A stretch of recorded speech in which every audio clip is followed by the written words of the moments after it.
Welcome everybody to MogTalk episode 162. Today is April 4th, or April, sorry. I was trying not to say 420, but it just is what it is.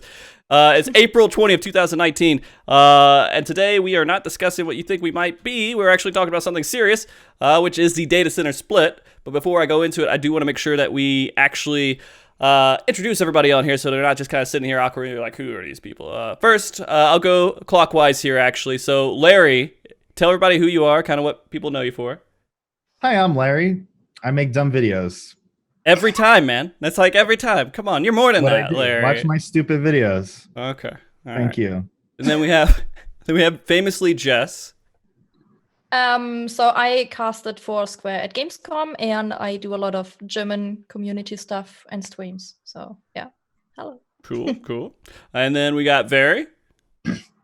I stream 14, and I do a lot of European community stuff for 14, all over the place. Okay, fair enough. And then Kai. Hi, Kai. I'm Kai. I stream UCOB occasionally and some other random stuff, but I also do the Fashion Report.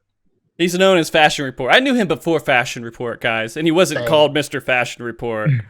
Jeez. Isn't it awesome how UCOB came out in 4.1 and people are still doing it and getting content out of it? Isn't that so cool? It's kind of awesome, actually. Yeah, this is the best content because it's lived throughout almost the entire expansion, right? Yeah. And then it's going to probably exist past, right? When we start getting into everything. This isn't a show. We're not doing Larry. Come on, man. Jesus Christ. So anyways, guys, today we are talking about the data center split. It already happened in EU. It's going to happen in NA here in a couple of days. And we just want to discuss why it's happening, how it's happening, and how it's affecting all of us.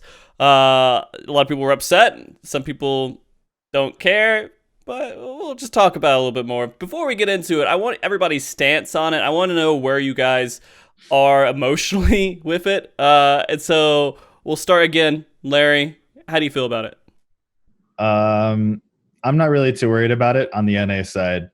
If I was EU, I would be worried. Okay. But I don't think I'm worried. Jess, but I'm interested to talk about it. So yeah. Jess, you're EU. Are you worried about it?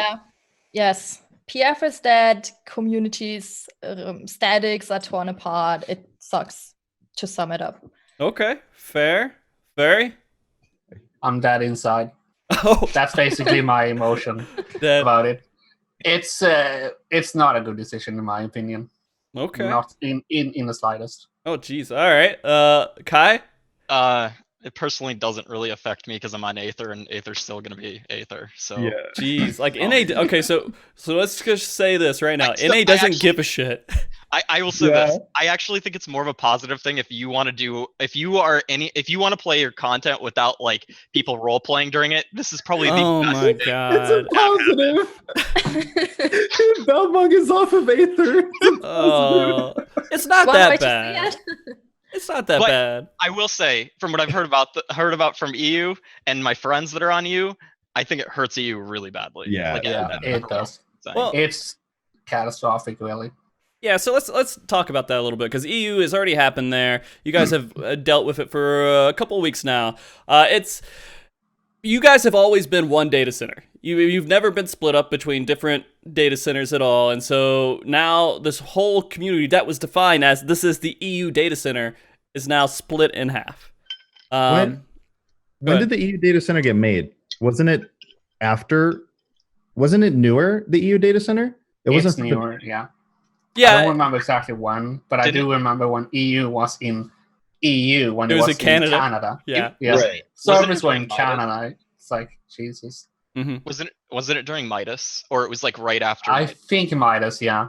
Yeah, that's when it moved to Europe, right? That's when it moved to EU in Germany. I mean, you guys have not had you've been in the best spot before the split recently, but over the lifespan of Final Fantasy XIV, it's been kind of rough being a European player for Final Fantasy XIV, I would think, right? Oh, Titan on release was fun. Yeah, I can imagine. Like nice latency.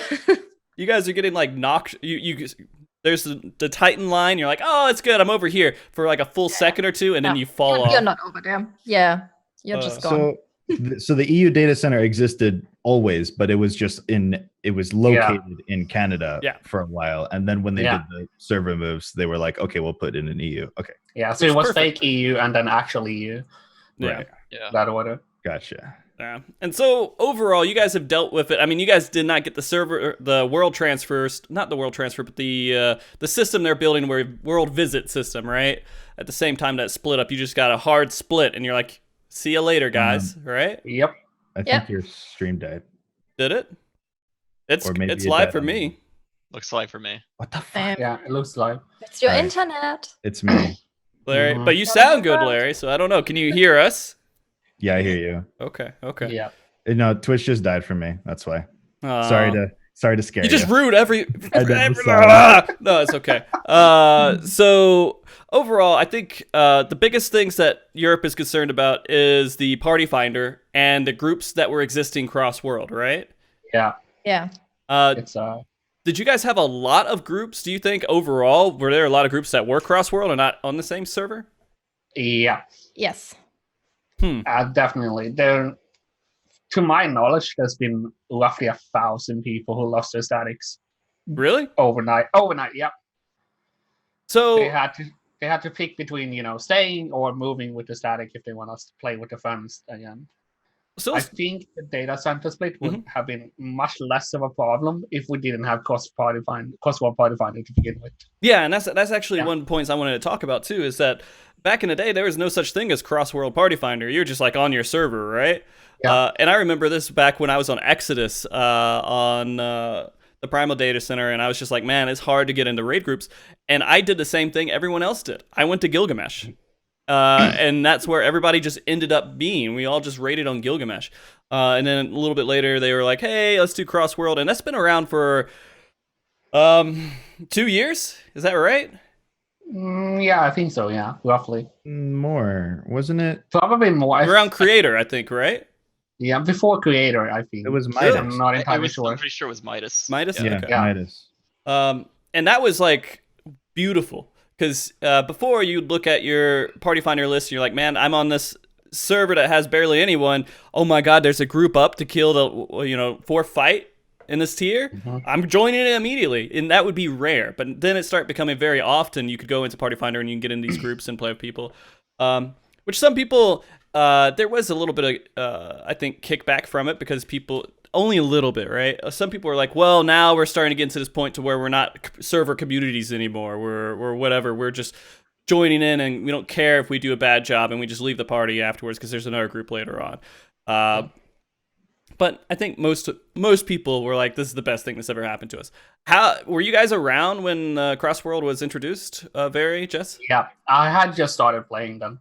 Okay. Yeah, I think for me it was also like I played on off since like the closed beta, but like the end of what was it? Heaven's Word is when I like actively started playing. Okay. So I don't remember the time without it much because I didn't really do like endgame stuff at the time. I just played the game like it was a solo game. So Right. Well, I mean, like that's the interesting part though, is that like if we never had that, if they were just like, nah, we're gonna keep it in these servers, the game would have had a huge effect where people would be just leaving the game, I think. Because you don't have crossword party finder, you can't find groups as easy, then they'll eventually start to drop off, and that helped the game out a lot. And now they're basically sundering that, and they're just saying we're gonna split that in half again. And now you guys are saying pretty much there's nothing there in party finder. There's nothing there, yeah. But we also have to keep in mind this is the end of an expansion, so it's kind of hard to say really what we're looking at for the future. I mean, our party finder right now is still pretty active. Yeah, well, I mean, you weren't split yet. At least like from what I was doing though, I've been doing like Suzaku and primals and stuff like that occasionally because I still haven't gotten my dog. But it seems like on those particular trial fights, it's like died down. I don't really party Savage or Ultimate or anything like that through the party finder, but like specifically like trials, that seems to have died down. So maybe the more casual, super casual base died down on it. Okay. Well, for EU high-end duties right now on the light data center, 13 party finder groups. 4 of them are advertisements for statics.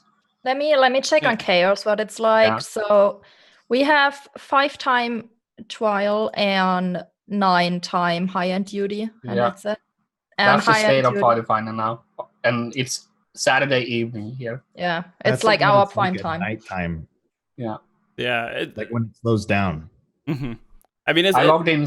Yeah, if I log in the morning, sometimes before I go to work, there's maybe one high-end duty group. One.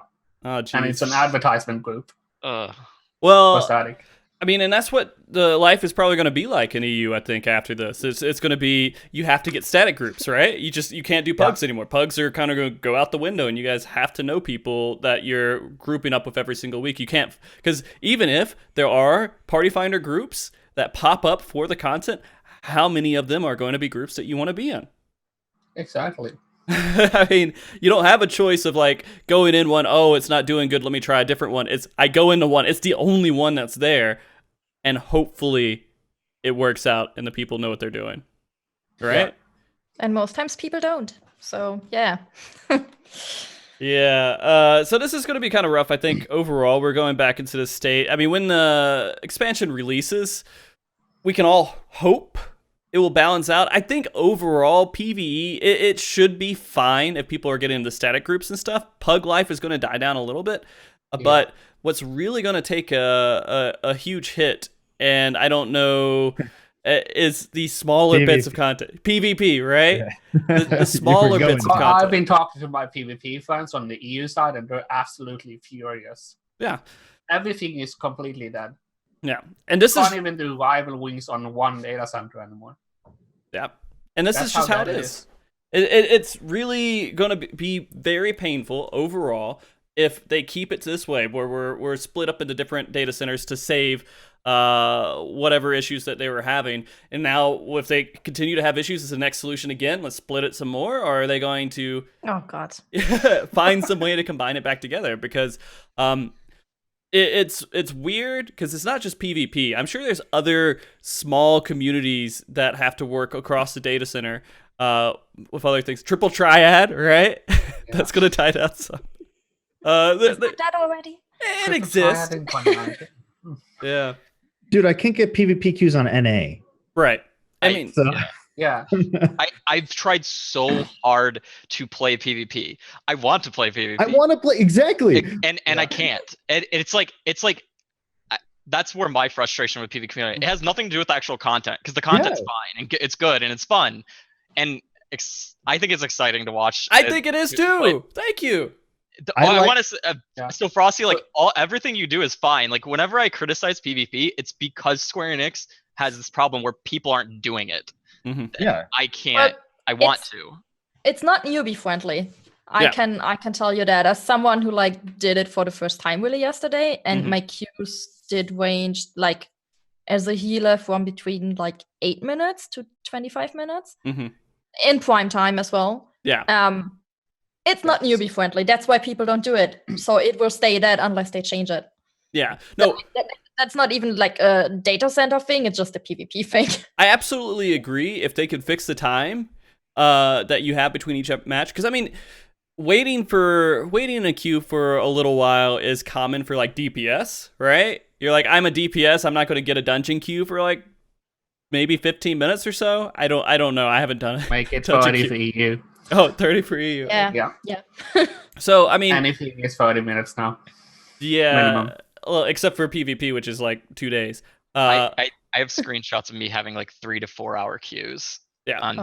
Trying to do it. It's either popping or it's not popping. That's the thing. It's not popping at all. Rival Wings apparently hasn't popped since the split even once. Yeah.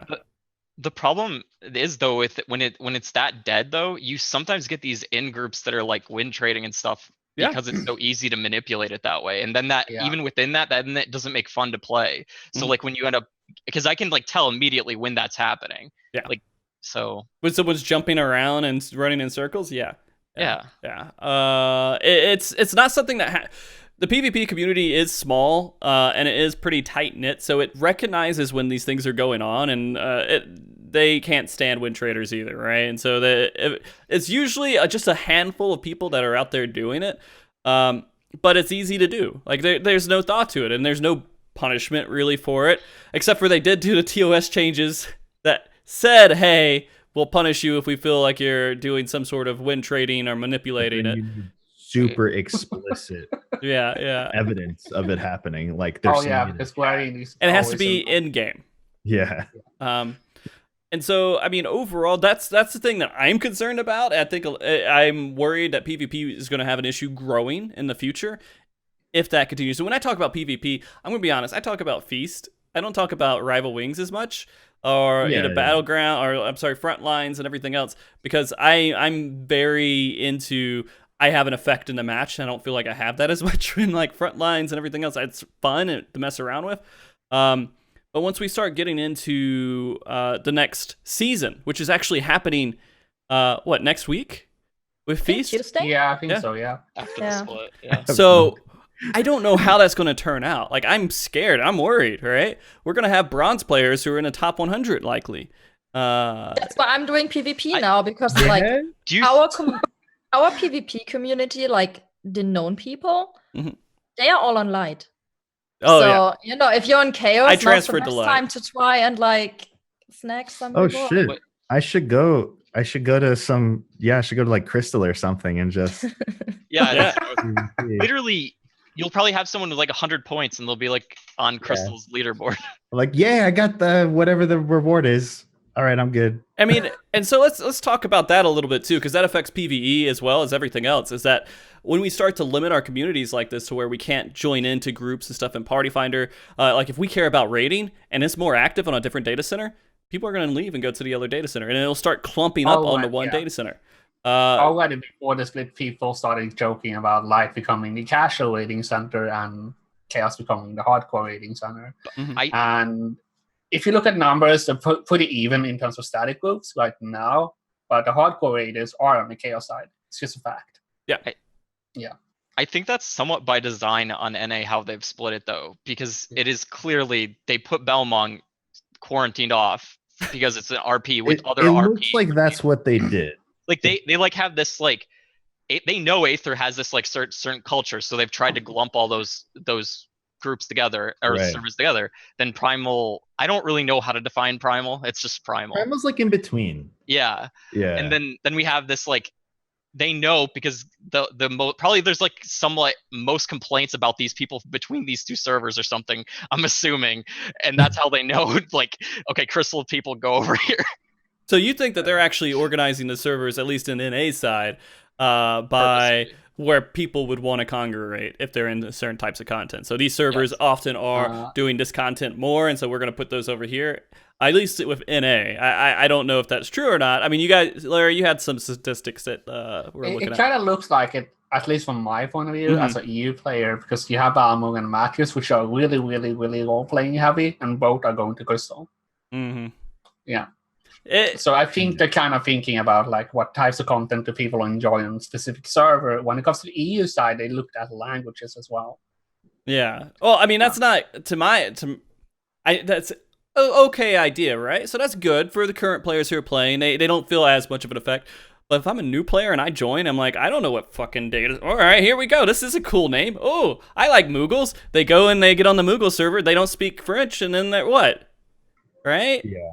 I mean, it's these are like unspoken definitions for these different servers and data centers, and we're all like making it the worst experience possible for new players. And then they come in, and when they start playing the game, they're like, "Oh, I'm going through all these quests. I don't know what's going on. This is taking a while." There's so much stuff that deteriorates the experience when you start this game, and this is taking another step in that direction, or at least I think it is. Like, I think what they could do for EU at least, which is what a lot of other MMOs do, right? They could just add a little tag behind it, because like it's a proven fact that some servers are like more populated by Germans or French players. So you could just like add a little tag behind it. I mean, it like for NA, no one cares you all speak English. No, we can say Aether Raid Data Center, right? We can put that a little tag. Go here for ERP. Right. But yeah, I think that might help a little bit for new players at least, because like known like people who are more into the game already, they know. they know which server is like known for what in a way. Yeah, I mean, when I started out, I had no idea which server was, good or bad or anything. I just joined Odin because that's where all of my friends played on. You were good then. I was on Zodiac. Yeah. That server. So interesting. Like EU doesn't just worry about like what type of content the servers are, but also their language. Oh, they have to, right? You can't enjoy content. EU has 44 countries with over 70 official languages. That is crazy. Yeah. And more than half don't even speak English as a second language. So do you guys translate a lot? Go ahead, somebody. I mean, from my point of view, up in the Nordics, we learn English from the age of 7 and upwards, and we never dub stuff. We just go up with English every single day. Down in the South, not the same. Everything is dubbed. If you don't need English for work, you just drop it after school. It's just how it works. Everything is dubbed, and everything is catered to your national language in that country. Right. Yeah, it's pretty bad. So I work like in voice advertising, and it's like even the claim at the end of a spot, like I don't know, Coca-Cola taste of feeling or something, even things like that. Like not for Coca-Cola, but for like other products, even that is translated.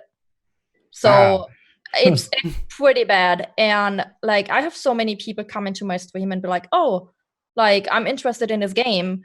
Which server should I choose if I want like a German FC, Right. And that's like one of the first things people ask when they think about, where to go. They don't ask like, where can I go to Savage or whatever, because that's not something most people know about when they like start out. Yeah. Go by language, and they want to like play with people who can understand them. And most Germans, they don't know good English. So if you go in it's not, it doesn't have anything with ignorance to do. It's more that you just drop the language because you have no practical use for it after school. Right. And over here in the Nordics, we use it all the time, literally all the time. Work, school, video games, movies, everything.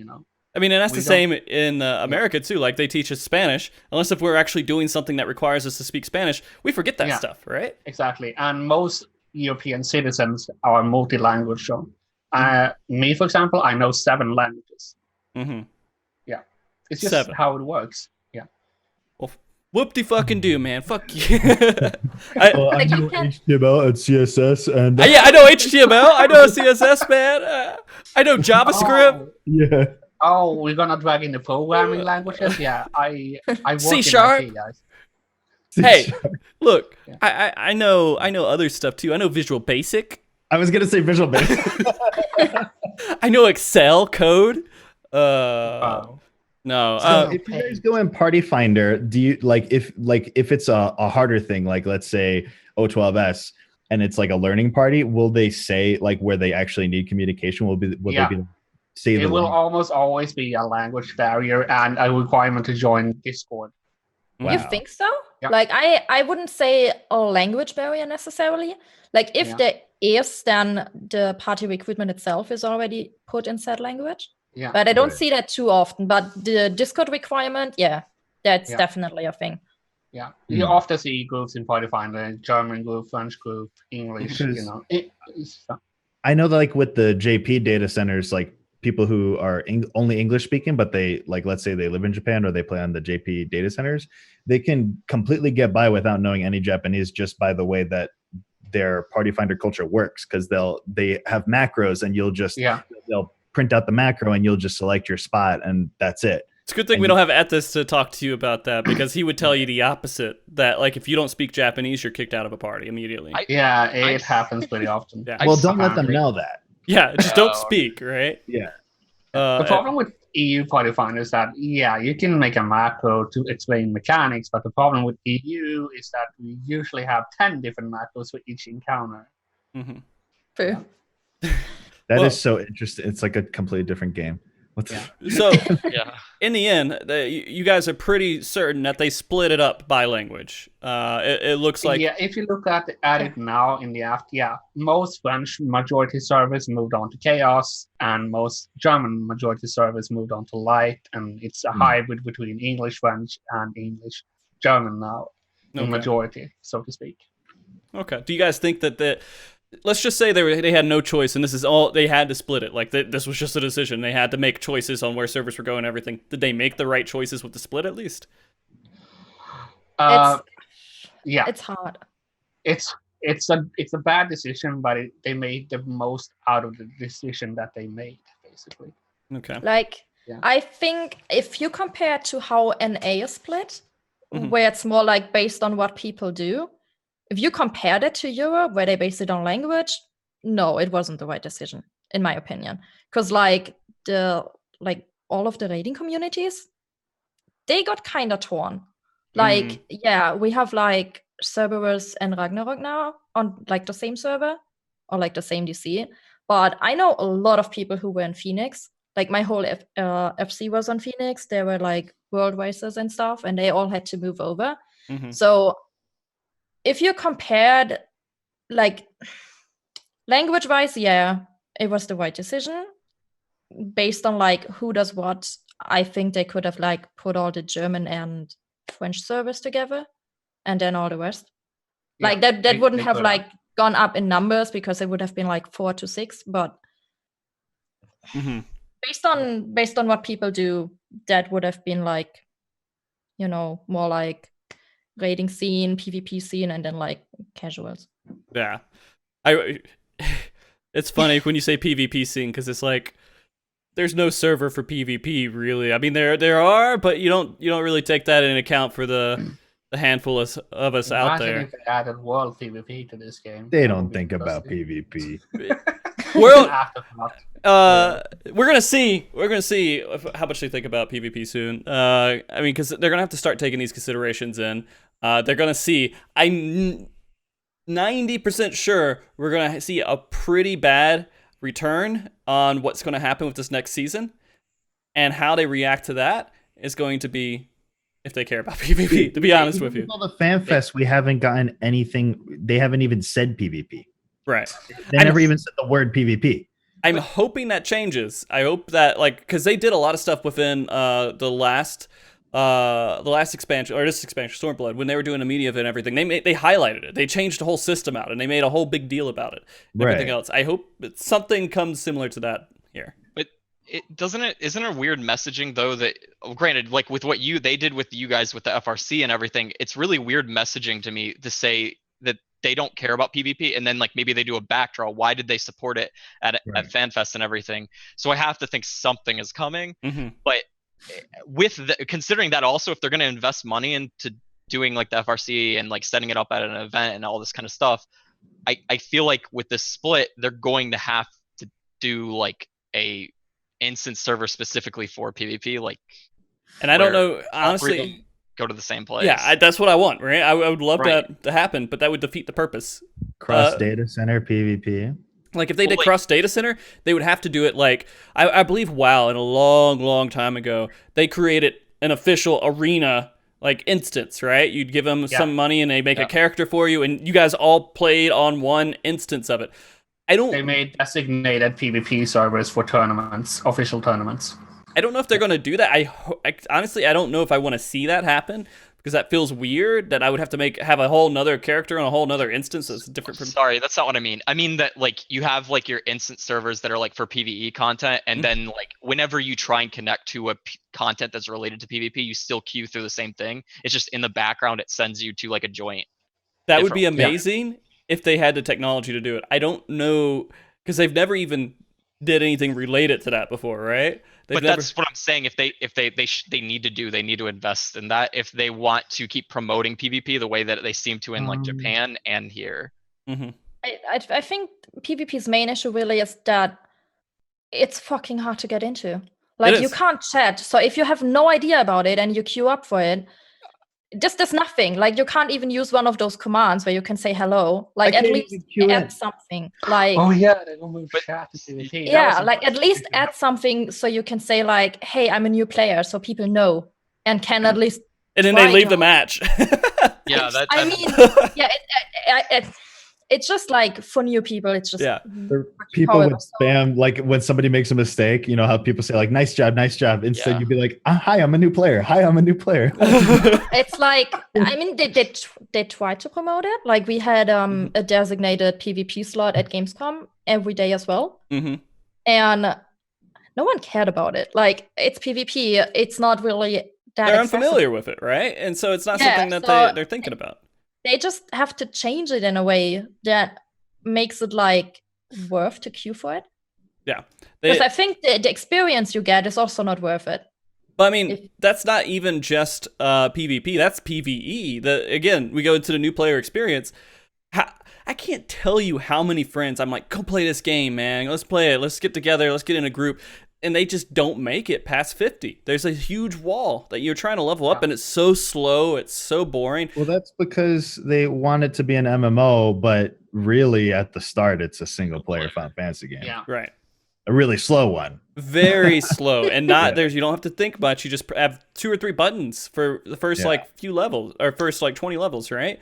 And so you're going through all this stuff, and it's overwhelming with a lot of other stuff that's going on besides the PvE. So they need somebody that's just dedicated to improving the new player experience for the game overall, especially with, God, I hope they do it with Shadowbringers, right? I hope that this is where they like say, hey, we're going to make the new experience great for everyone that's going to play this new expansion, because people are just going to drop off again.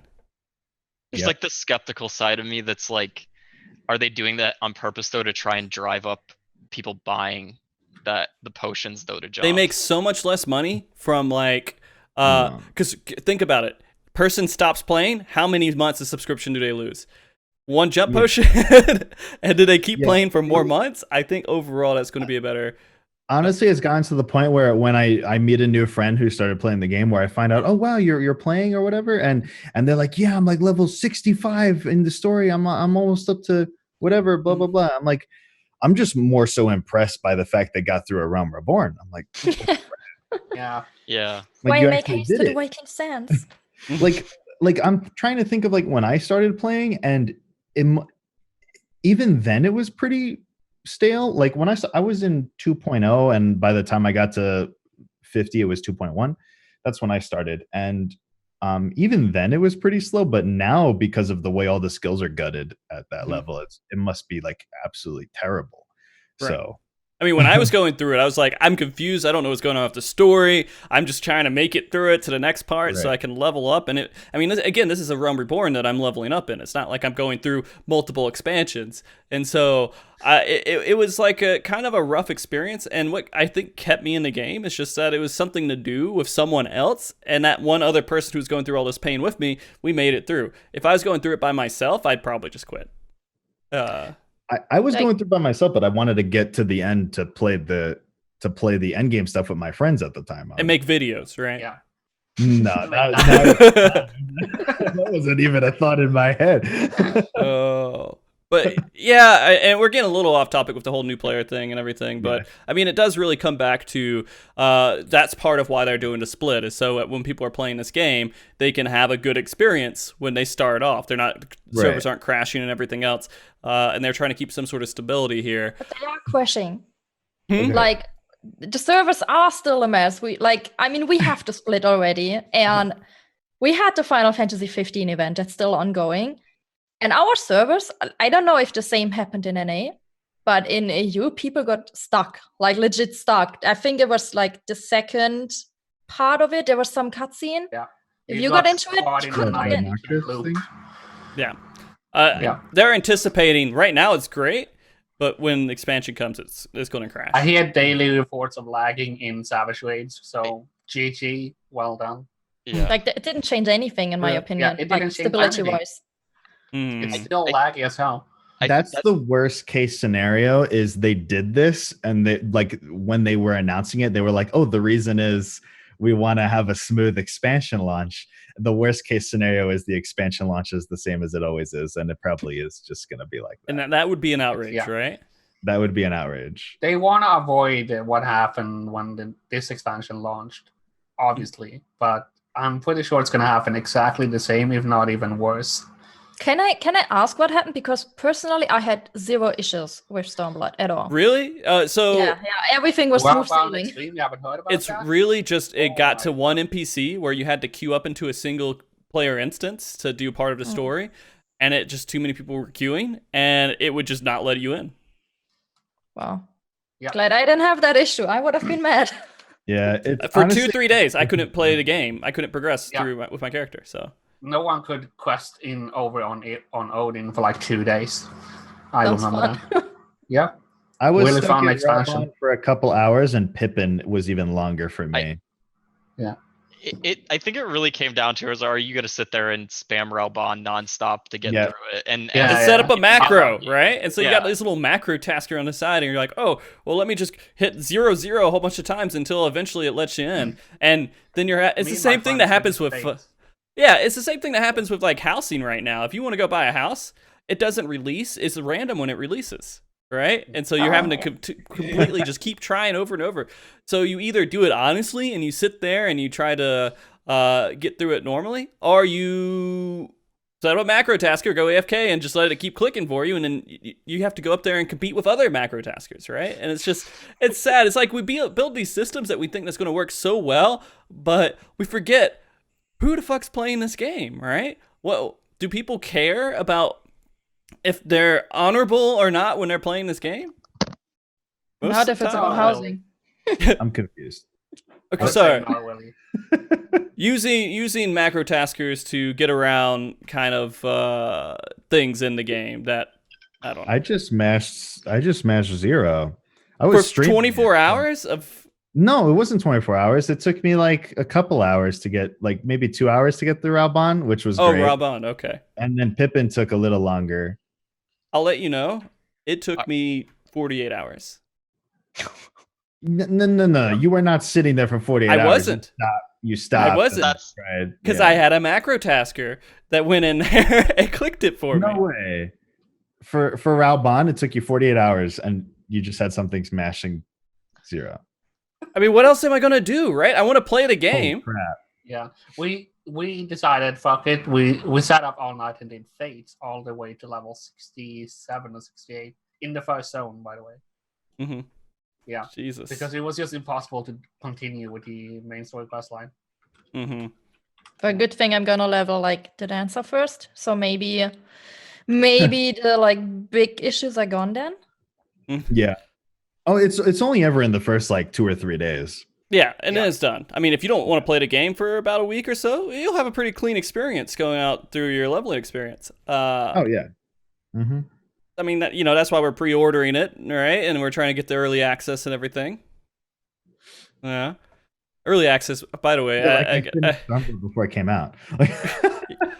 It's funny because early access is one of those things that makes me laugh every single time. I'm like, so if I buy the game, I start at this time. If I buy the game on this day, I start at this time.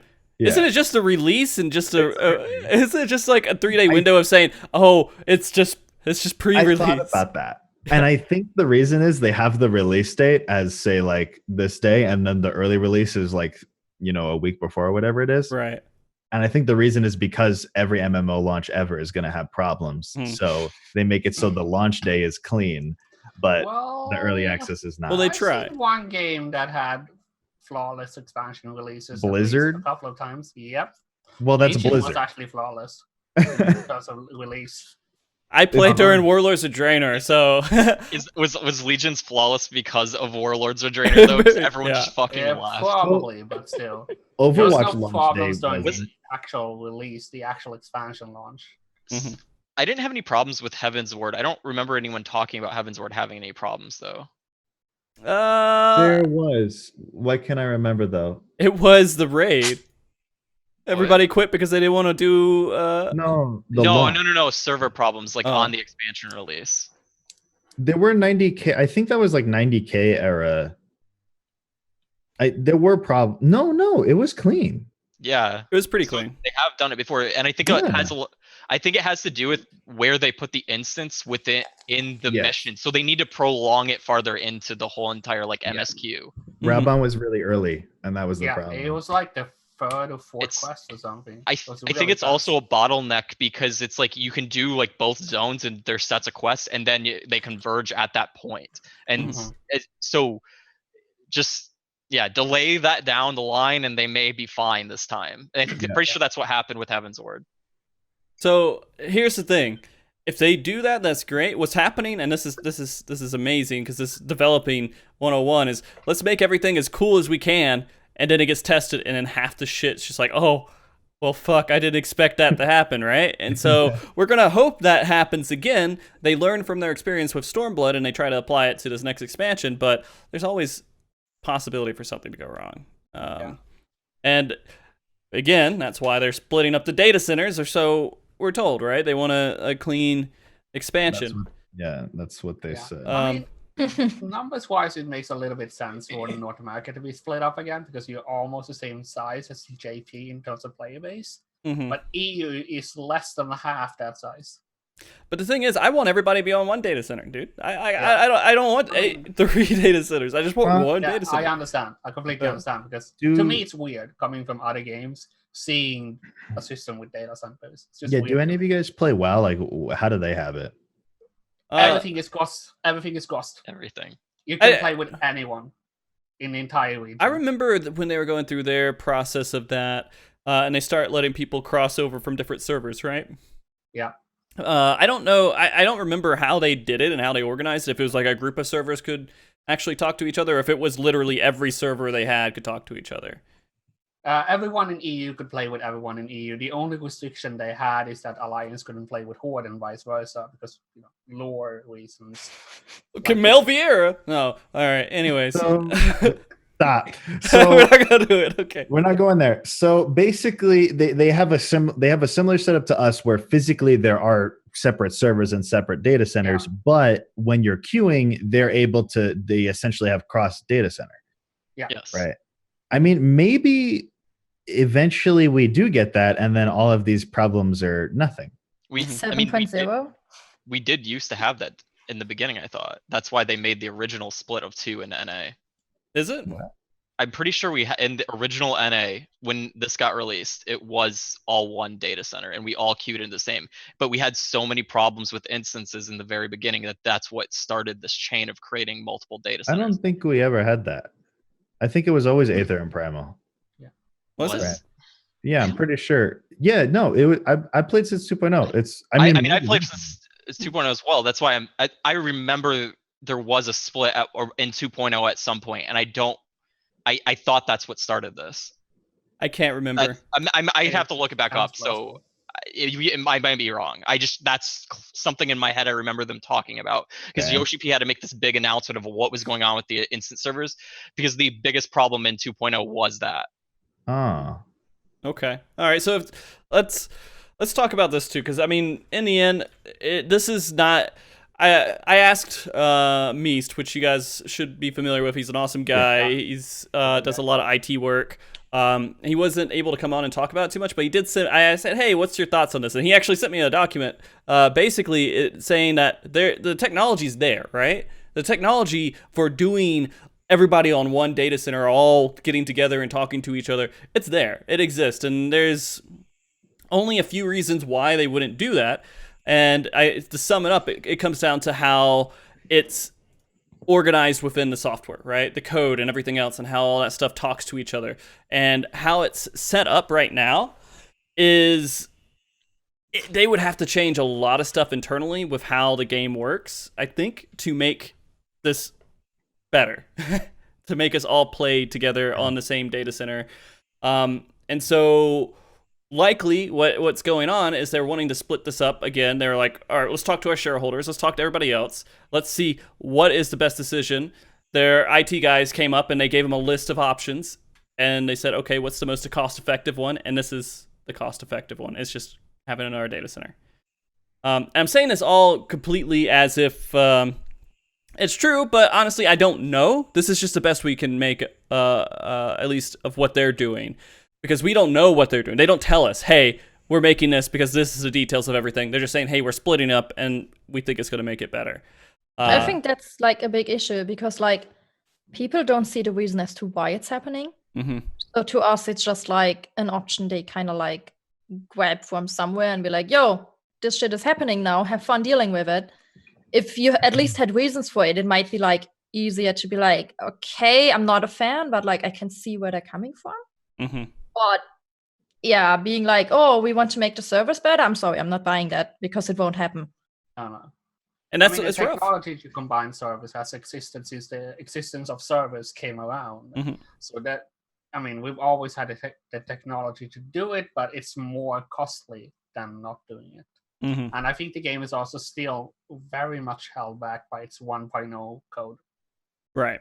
Blindside, yeah. I think it's the code. I think it really comes down to we're still dealing with the 1.0 code, and it's going on through the rest of the game's life cycle. We're never going to get rid of it. We're never going to get into, and they're just going to make another game. There's no reason to go back and change all of the code and completely make a new game for Final Fantasy XIV when they could just make a new game. I mean, we do need to remember they rushed this game out in, like a year and a half. So, it's not the best infrastructure, probably. Yeah, like what probably ended up happening is like they did it. They had to do it so fast that like they just put Band-Aid fixes on stuff, right? So like it was just the 1.0 crap spaghetti code, and they just put Band-Aids without needing to really worry about what happens much later. So now whenever they want to add even such like a simple tiny thing, it becomes really hard to do it. Yeah. Versus every time they release a new social system, it's always has restrictions nowadays. Versus like maybe making something new. Server link shells. 64 slots, one per character. Right. Okay. And so to us, they're like 64 slots. What? Yeah. And it doesn't make sense to us. Right. It's always when they introduce something new, it's always a ridiculous restriction to it. Yeah, and this is all because of and they can't say that, right? PR, everything else, they can't come out and say, hey, we can't do this because our system's not that great, or the code's holding us back, or something's not great about the game, because that's maybe not a great move PR-wise. I think that the reason why that comes up is because I don't know how truthful this is, but I think they're kind of shocked at the fact that they've grown the way they have, maybe because of what happened in 1.0. And this is just like, because since it's a mainline Final Fantasy title, right, they had to fix it. They couldn't be like, that'd be a scar on Final Fantasy in general. So what they've done is they were like, okay, let's make it just a stable MMO like 11 and keep it kind of there, like just like it's alive and people can go and play it.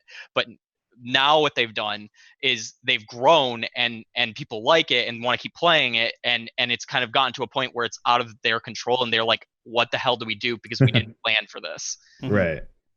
I mean, and in the end, I assume we love this game. We like the game. We enjoy the game. The game's great and everything else. But when these things happen, it makes us a little upset because this is our game, right? This is our MMO. This is what we do. This is what we play. And so we see this and we're like, this is not going to be good for the stuff that I like. And so then we start complaining about it, and we have shows like this discussing why we don't like it. But I think I don't know what they can do. And I agree, the communication, I wish that they had a better way of communicating this to the community overall, because sometimes the communication does make me feel like I'm a child, right? I feel like there's some things that they say, and I'm like, yeah, they cherry pick really carefully what they say now.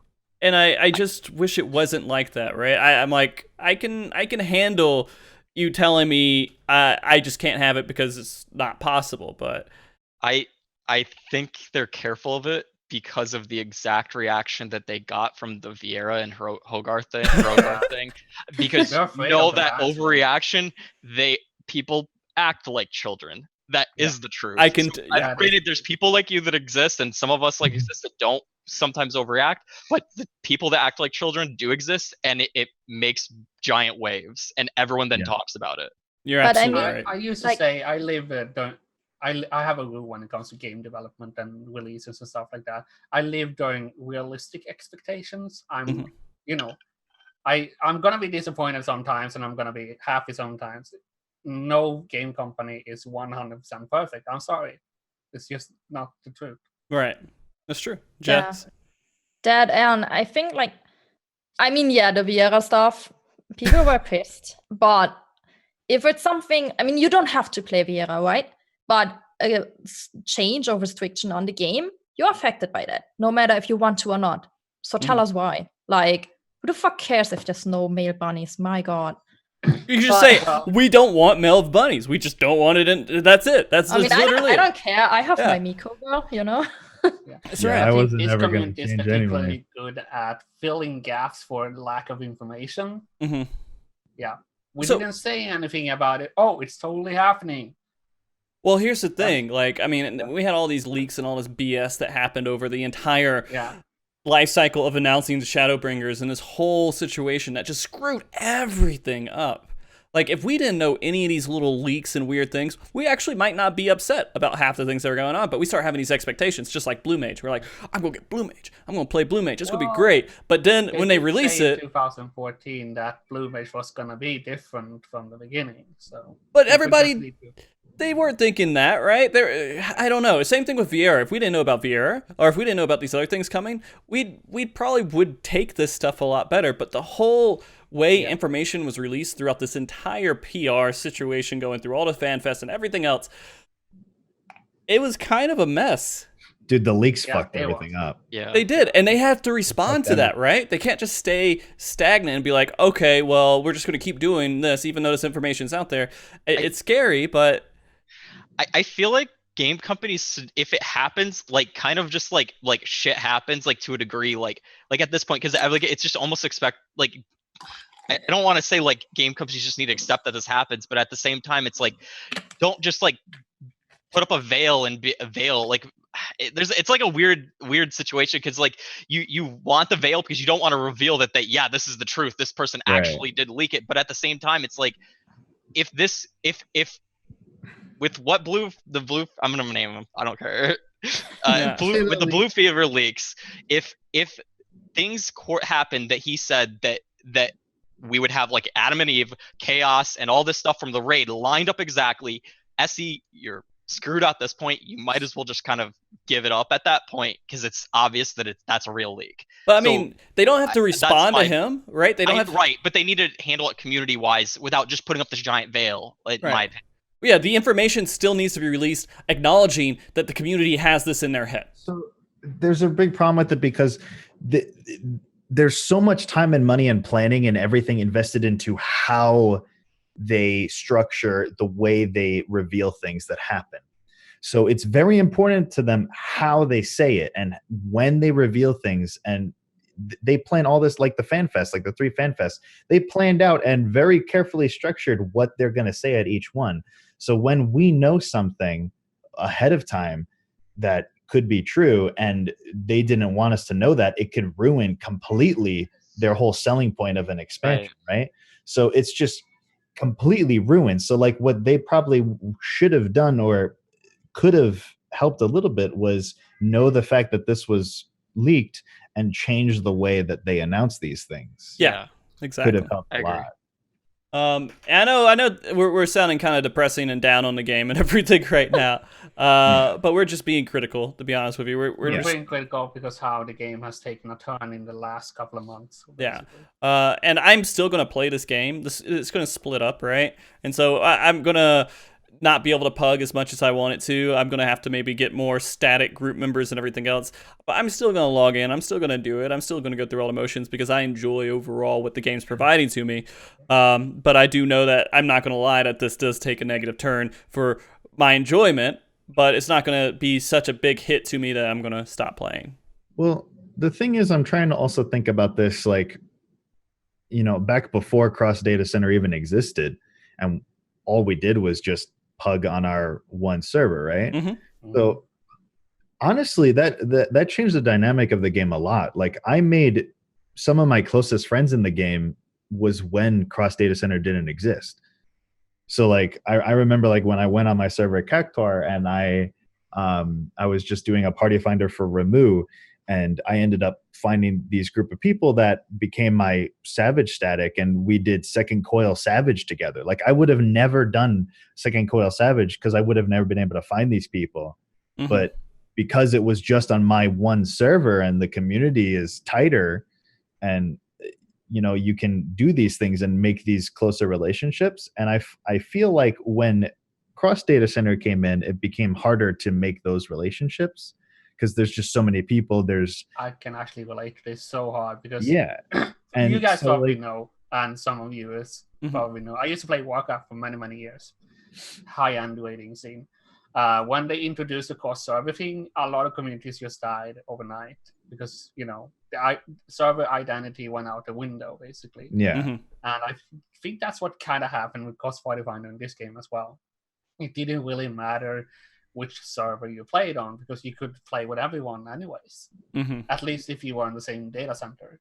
And now they're kind of reverting back into that, and I don't know, maybe server identity will be stronger again, or at least data center identity. It's going to be data center identity. But I don't know, like for me, I think like I have a quite different stance on this, because with like the Party Finder, you have a lot more chances to like clear the content because you're not just bound to your server. Like imagine you're a new player coming in now. The communities on the servers, if PF didn't exist, they are kind of locked. Like it's pretty hard to like get into a community if you're new, especially with things like FF logs. People are gonna check your percentile, your skill, whatever. If you're not up there, they're not gonna let you in. With PF, you have the chance to like get to the point where you can like start playing with the better people. Like a year ago, I was like, I'm just gonna put it out there, I was like a single-digit gray person.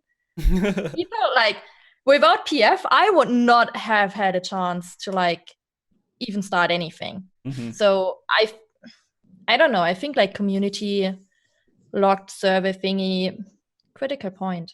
Well, so let's I'm a shitty player. I don't think I'm really good. I'm pretty average. You're above average, dude. I'm all right. So overestimating the player base. All right, I'm 5.1 right in the average, so I'm like a little bit up there. You're like 6. 7. Okay. I appreciate it. I'll take that. So I was never really that great of a player, but back when we were just dealing with like a server, with just a single server, and we were just only able to really play with those people, what I would do is I would go and I would put up a Party Finder, and I'd say, hey, we're just trying to clear it, same thing that you're doing right now, a Party Finder, and then you start putting these guys on your friend list, right? And you're like, okay. And then I start making a link shell, and I was like, all right, this link shell, everyone that I have a good experience with, I'm going to invite to this link shell. And then eventually, I just created a static. I mean, it was a process, right? You have to go through this whole filtering of like, I'm making friends because they're good at this game, and I can actually play with them and not hate them. There were good players, and I told them to go fuck themselves because they were assholes. But like, I had to find people who were in my range of, hey, I want to clear content, and I'm this good at the game. This is how much I care about being good at the game. And eventually it worked out, and I had a static. The best years of this game was me raiding with a static of people who were friends that I met through the game and doing content with them. It wasn't... I did the same. I raided with friends in Delta and Sigma Savage. And I cleared Creator in Party Finder. And so I've seen both worlds. Yeah, and Party Finder Pugs, that's so much fun, because you could just join in there and you could be like, oh man, I'm doing this stuff. Oh, look at this idiot. I've cleared this 100 times. Look at this idiot. He's never even cleared it. He's jumping off the ledge. He got hit by that. What a... and then... Party Finder is great content if you're a streamer, trust me. Right. It's amazing. and you're not going to have that much anymore. It's going to go down. That whole population, especially in EU, you guys are going to get hit a lot more than us in NA. And so you're not going to have that content to be able to stream out there as much, and that's going to be a big thing. I think what's going to be... I'll just start doing crafting, I guess. I think what's going to be really interesting is like how the PF is going to look like at the end of, not the end, like the middle of the next Savage tier, because that's usually when like the player base is very active. Like it's a new expansion. You have the new Savage tier. Like a lot of people are still on clearing it, because they don't like know live like other people and cleared in 2 weeks. So it's going to be interesting how the PF looks then after the split. I think the big judgment, specifically 2 months probably after 5.1, is where you really want to look at, is this okay? Right. I mean, and after, because we're going to go into Storm's Blood and just guessing how they're going to release content, is that we got like 2 weeks. Then they released the raid, then 2 weeks, and then they released the hard mode version of it, right? The Savage mode version. That's how they did in Stormblood, if I remember correctly. Because they want everybody to enjoy the content, go through the whole story and everything else, and then get into rating a little bit, then get into the difficult content. And then 2 months later, or 2 to 3 months later, we're getting Ultimate, which requires you to be in a static. That's not really as much of a party finder thing. It's definitely not going to be a party finder thing. Yeah. Just a curious question. Has anyone cleared Ultimate in Party Finder? I'm just curious. In Party Finder? You can't. No. Right. I think you could. You could if really good. But... I think you could. It'd be extremely rare. Well, you can if you have a group of 7 people who are ecstatic, who are looking for one person to pick up. Couldn't you put like? Okay, just out of like, can't you put duty complete on there? So technically, you could wait. Oh, that you can do. Right. Yeah. That's what I'm sorry. Are you talking about fresh? Fresh. I'm talking fresh from the Okay, start. sorry. Okay, never mind. I thought that's what I was. Has that ever happened? I'm just curious. Well, no, because eventually, because you can't clear it in one go in Party Finder, right? Any of the other fights, sure, you can clear it in like one go, or you could kind of get a general gist of it to where everybody has enough of a gist that they could go and clear it. UCOB, you gotta know the people with you, right? You gotta know how it's gonna go, and so. Or like you could like make a party finder and like let's say when it comes out, like let's say the new Ultimate comes out, and you could just make a party finder and be like, okay, yeah, we'll just go. And you know, if you liked all the 8 people that are in there, and then you become a static. Right. But that's not clearing it in Party Finder. That's not what that means. So one of my favorite YouTube comments on a video from UCOB Clear is, "This content is easy. I just need 7 other people equally good as me." It's my favorite YouTube comment ever. Yeah. Yourself. Yeah. I mean, like, I know at the start of, I don't think I've seen it a lot for UCOB, but for Uvu definitely, there were some PF parties, but that died down fairly quickly. Yeah, like, I think, when like people, like in PF, I would say realistically, with a decent group, you get to Titan. But I think Jails is the part where, like, PF groups would struggle, even if just for like communication issues. Yeah. I mean, you guys are definitely dealing with something that I or anyone else on the NA side will never have to deal with. Like, because I'm imagining you're going to have groups that are like, hey, this is our group and we speak this language, and it's not going to really, you can't do Party Finder like that, I'm assuming. So it's all going to be, hey, we're a German static, or we're a French static, or we're doing this, and we need people who want to join us in clearing the last fight of this tier. You're not going to have a Party Finder usually that's like, hey, let's just pick it up and clear it this week. Yeah, usually. At least in EU. In A, we may still have that, but I can't imagine EU's going to have that because you guys are that much more split up, right? I don't know, like, I mean, there's like definitely groups who are like, or people looking in PF for like a static who like say they want a German group or something, but I'd say there's an equal amount of people who speak English or who just have like an English clear party. I would say it's like pretty even. It's just like, it's still 50-50 while you have 100% English. Yeah, absolutely. So to you, it will still like look like a lot, but I guess in EU, you're kind of used to it. Like, it sucks, but that's just how it is. I'm lucky. I can join the German groups, you know? Mm-hmm. I don't like to. For some reason, I don't really like to. No, I don't really like to talk German about a game. I don't know why. Like, they have the client in German, and they do German callouts, and I'm like, what are you saying? I'm actually the same. I'm in a fully Swedish static, but I don't like talking Swedish while waiting. It's just... It's weird. It's weird, right? Yeah. Because like obviously we're involved with communities and like on social media and stuff, and we always talk like English about the game. So for me, when I was like casting at Gamescom, and like at first they told me, oh, you have to like learn every skill in German, and I was like, damn, dude. I later, after a month of like trying to remember everything, I got told like, yo, he's just trolling you. You can like, you know, if you just speak German but use English names, it's fine. But yeah, we don't translate. It's really weird. The same words. Oh, you guys remember that one time? I forget which fight it was, but you guys had an advantage because you had German tooltips there that was more clear than the English. Yeah. No, it was Omega, right? Yeah. I remember that. It became such a thing. Like no one. But the thing was, no one plays in that language. They all play, the people who are going really hard and competitive, in an English client. Yeah, so here's the thing. For Omega A11, the English translation team decided to call it larboard and starboard. Every other language, German, French, Japanese, they just called it left and right. That was the whole meme. Well, you know what? I'm okay with that, and I appreciate, him translating that way, putting a little bit of effort into the translation. I think he does a pretty good job. Yeah, let's use words from the 18th century. Why not? Why not? Fuck it. Why do I left and right? That's boring. Come on. But do you guys who like are native English speaking? Did you know those words? Because I learned them, and I feel better about it. Okay, so it's not something you would like at some point pick up in your life. If I was I did because of movies. Unless you were a sailor 200 years ago, I don't think so. I've heard the words, I just didn't know where they came from. Apparently the words already existed in the game. There are 2 crafting items called that. Really? Yep. The submarine parts, larboard and starboard. Yeah. And I'm okay with it. There's a lot of stuff like language and everything else that's like an English major definitely wrote this, right? It's not something that you commonly talk like this in any context at all. Like, I love Noctis when he came up and they did the collaboration, because the dude was like, "Hey, what's up, man?" And like, it was just a very straightforward way of talking. It was fun to hear that again. But I'm okay with it. That's just what they want to do with the identity, at least with the English translation of it. Okay. Yeah, when they go into severe like old English, I just like my eyes just gloss over the text. I'm like, I'm not reading this. I'm like,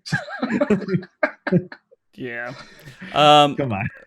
So to go back to the cross-world part, you guys were saying you guys have already had it happen over on EU side, but it's not really. You think it's not helping currently with the way that the servers are running? I don't think so. I hear daily reports of Static trying to clear Ultimate, or still, trying to clear Savage, having lag input and crashes and disconnects and stuff. So nothing has it been really more than often, or has it gone up? It's the same. It's a constant thing on EU. Yeah, it's a constant thing.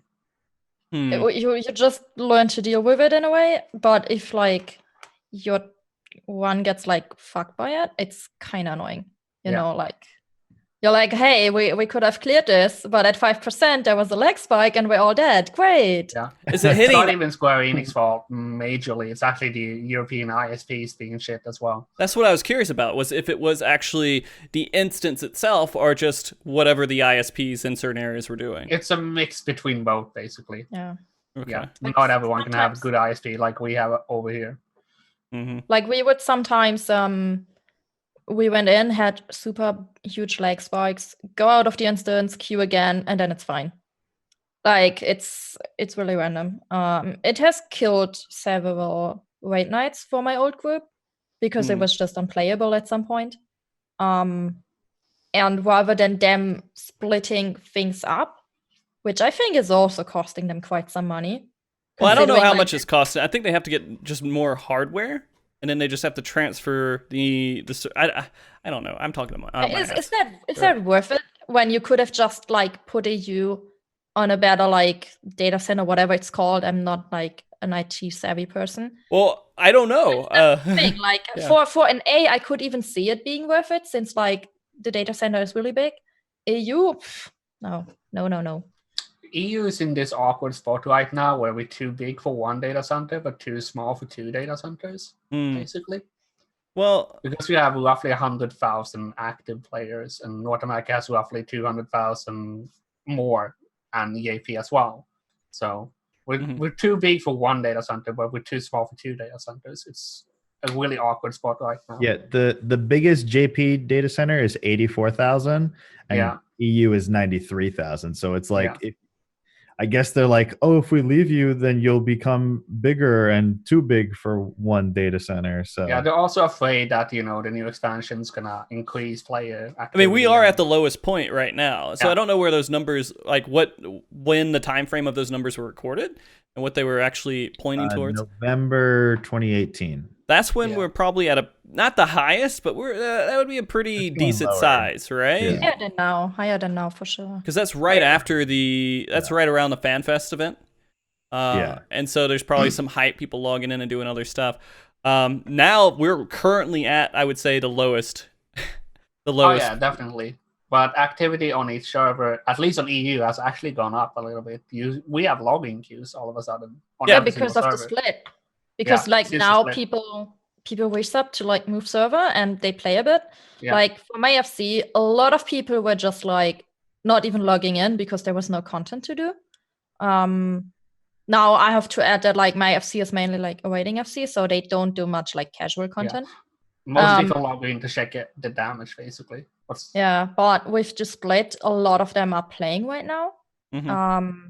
So I'm gonna be curious if it's gonna be the same for NA, because a lot of people, they take a break right before the expansion to like clear the backlog of offline games or something. Because if you have cleared everything, what are you gonna do in the game, right? Honestly, the only thing that I have an interest in doing before the expansion happens is feast, depending on how it works, right? The other part is clearing my inventory. Just kidding. I do that every day, so I don't need to do that. Mine's horrible, right? And so I want to organize it. I don't even use glamour plates right now. Like I'm so far behind in like organization. Terrible. Yeah, and so I'm going to have to do a lot of cleanup before the expansion actually hits. And I mean, over the last year or so, I've been spending a lot of time just with PvP in general with the game, and that's been my only real reason to log in. I've done some raiding, but like I would always go through it and be like, okay, it's funny, when I did Midas, I just went in with some people who's already done it before, and I was the tank, and I was like, I haven't cleared the second fight yet, the painting, right? And so I go in there and I clear it within 1 or 2 attempts. Then we go clear the third one in like 5 attempts. And I'm like, I don't have any more time. I gotta log off. And that's the only reason I stopped raiding. It's just, it doesn't feel as, and that's because I was going with experienced people too. But it doesn't feel as challenging. I do the classic ex-hardcore raider thing where I just distance myself entirely from the game at the end of an expansion and play other games, catch up on other things, you know. Oh, I called Sigma Midas. Sorry, Sigmascape. Yeah. Not Midas. I was just you were talking about like Chatternook. Yeah. My bad. I picked it up when you said the painting. I was like, oh, he's talking about him. Feel free to call me an idiot if I say something that's completely stupid. Yeah. That website has April numbers. I checked them yesterday. Okay. Yeah. And it's roughly the same what we said earlier. Okay. So if we're looking at this kind of, I don't know what it looked like in Heavensward around this time. I can only guess. Does it show that on there as well, or is it just what's current? It's only what's current, the latest numbers, basically. Wow, look at all those heroes. What? Oh. Yeah, they have race stats as well. Yeah. I play Rogadin, guys. I'm part of the 1%. I can't wait to play like a cat guy, right? Hofgar. And everyone else. Are you guys gonna go bunny or lion? No. I'll go lion. Because I've been saying this forever. This game needs beast characters, right? I'm tired of every single character being the exact same thing, but I have little horns, or I have ears, cat ears, or I have bunny ears. It's the same model across the board, except for some of them have a little bit more size to them, a little bit less size. Let's get a beast character in, and so that was. There you go. I think that's the exact reason they're getting added, is because of people exactly like you, Frosty. And I think a lot of the people that are coming over from WoW, I think, have that exact same mentality. So it's like kind of like I have that mentality. I'm from WoW. I think every race looks basically exactly the same. Mm-hmm. It's boring. I think they all look really anime, and WoW players just want something like. I want something that can tear me apart, man. Yeah. Alrighty, let's go on to the next topic here. In the end, I mean, going back to the data center split, right? In the end, I think job is Blue Mage. Blue Mage, most played. No, the least played. Least played job. Go figure. Well, of course. What a surprise! What a surprise! I haven't even touched it to unlock like all the skills. Like it's max level, but how are you even gonna unlock it now? Like our PF is dead, and even before the split, did it anymore? Like they literally. God, we're going into another topic here. All right, let's go back to Blue Mage. Blue Mage. I can talk on that for. Split. I talked about that for 3 shows, man. Kai was here with me. Larry was here for one of them, weren't you? Yeah, I was here for a Blue Mage show. Yeah. Oh my god. Yeah, no, it's side content, guys. It's side content. It's as good as Triple Triad to me. All right. So why they're doing capitalize on side content, Frosty? Come on. Fuck you, dude. But no, in the end, it's gonna happen no matter what. We can't avoid the data center split from happening. They're not gonna fall back on it. It's done. This is their solution, and we're gonna have to live with this solution, and until they make another solution later down the road. But that's not gonna be anytime soon, right? This is just what it is. It's gonna be a new game, yeah, most likely. I don't think they're gonna like change anything up with the system too much in Final Fantasy XIV's lifespan. Like I expect we get one more expansion to like wrap up the story, and then something new is gonna come out. Yeah. And I highly hope somehow, maybe like you were saying, Kai, that they do make some way of certain content being directed to one data or like multiple data center, but it goes against what they're. It seems like it goes against what they're trying to do, and if they have the technology to do it, fucking God, please, right? We have to have it. I just have to think it's possible because like you're when you go to another data center, or like when you go to the instance server, I have to think they're just making a copy of your character, and nothing's gonna change while you're on the PvP server outside of just tallying did you win or lose and rating and the people involved, so they can send that back. So like it was like in my head. What I know about networking, it doesn't seem like it shouldn't be. Shouldn't be possible. Yeah. Right. At least for NA and EU, and once they're in the same location. Because then that wouldn't create too much. I think if they try to do it between EU and NA, that would be. Oh no way! I'm not saying that by any means. But yeah, definitely. That's one of the big things that I would like to know, and maybe we'll find out. But we're gonna have to deal with it. So the thing is, when we go into this. What are the solutions? What can people do to not feel horrible at the end of the day? Like their life right now is I log in, I do Party Finder, and that's it. If that's how you treat the game, it's not going to become unplayable. But what can they do to still enjoy it? On the NA side, you got to look at what kinds of because the way they split it up was, it seems like the types of content people do are on different types of data centers for NA. So it's like, all right, if I'm a raider, you probably want to go to Aether. If you're an RPer, you probably want to go to Crystal, you know. So are we actually going to do that? We're going to call Crystal the RP server or RP data center? It's been called that since day one, so. I'm not even like extrapolating or anything. That's just what it is. Yeah, exactly. It has the biggest role-playing servers on the data center. Yeah. Okay. It's just how it is. So what's Primal? Primal's a mix. It's RP and rating and PvE. That's where the Primal is that edgy kid that doesn't want to get labeled. Yeah, the crazy people go to Primal. The cool people go to Aether. Okay, how many of you are on Primal? Yeah, I'm not on Primal. I used to be. I left it. I'm a self-admitted crazy person, so I'm gonna say Aether. Aether's the crazy one, not Primal. Aether is like if you're a complete normie, go to Primal. If you're a normie. That's good to know in case I'm like an NA. Dude, even right now before the server split, it's just Aether and Primal. If I go on Primal, even my queues take forever. Mm-hmm. And when I go in, it's usually bad. Yeah. The runs are always bad, but when I go on Aether, the runs are fine. So is Primal just gonna like dissipate and just become like this, like the redheaded stepchild of data centers or something? Hey. What about redhead? Oh, sorry. My bad. No, but I mean that's what it seems like. Like they're gonna get the shaft, but then again, like if you go to Crystal, it's gonna be that much worse if you want to raid, right? Yeah. And you guys say this stuff too, but I mean. Hardcore raiders are some really, really interesting people. They have a lot of. Can you elaborate? You mean salty? No, more like hentai, things like this seem to go together with a lot of hardcore raiders. You're right, actually. Yes, when I joined my UCUP static, all of a sudden the Discord gets full of hentai. I'm like, what is going on? Yeah, that's what it is. I think that's Larry's fault, to be honest. He deserves. It's not my fault. I do.